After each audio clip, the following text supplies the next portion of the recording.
Galactic Journey, November 17th, 1958. Godzilla raids, again. Greetings from Nagoya, Japan. This industrial city emerged from the Second World War a drab and gray place with little of the charm of the new Tokyo.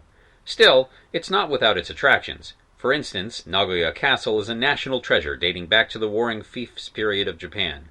It is the legendary birthplace of Oda Nobunaga, the first of the 16th century warlords who tried to unify Japan. It's all very picturesque, what with the brilliant fall colors accenting everything. But you didn't tune in to read about my travels. You tuned in to hear about my encounters with giant sea monsters. Dear readers, I shall not disappoint. Giant sea monsters, you ask?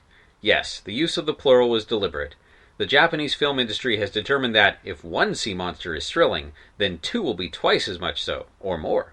And thus, we have a movie about the recently deceased Godzilla and his intense rivalry with the ankylosaurus Anguirus.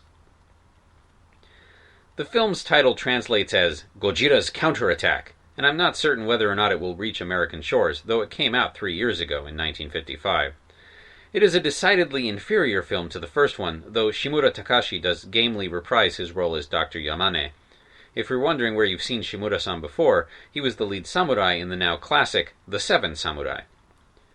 The city that enjoys urban renewal this time around is Japan's number 2 metropolis, Osaka. There is a good deal of interminable fighting between Gojira and Anguirus, with the attendant collateral damage.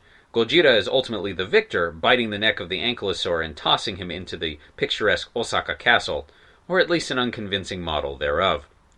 It is determined that Gojira cannot be stopped with conventional weapons, and they've lost the formula to the anti-oxygen concoction that, seemed to have, killed Gojira last time. Gojira is thus not killed, but simply stopped when the Air Force leads it away to the side of a frozen mountain, which is then blasted by missiles, causing an avalanche that buries the giant dinosaur. I remember this scene most distinctly from the movie, as I had doubts it would ever end. Perhaps they simply cut the same footage of a model plane doing spins around Gojira and spliced several copies into a 10-minute sequence. That was the impression I was left with. Were I an optimist, I would say that the film marked the death knell for Japanese monster movies, given the sharp decline in quality from the original.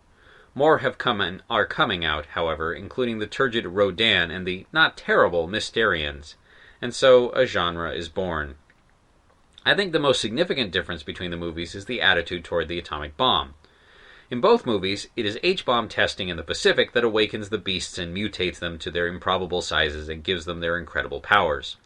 In the first movie, significant parallels were drawn between the destruction at Hiroshima and Nagasaki caused by American bombers and the devastation of Tokyo at the hands of Gojira, in essence, another atomic event.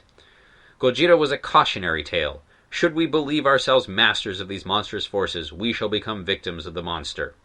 A bit heavy-handed, but certainly legitimate, especially given the national source. By this second movie, the moralizing is virtually absent.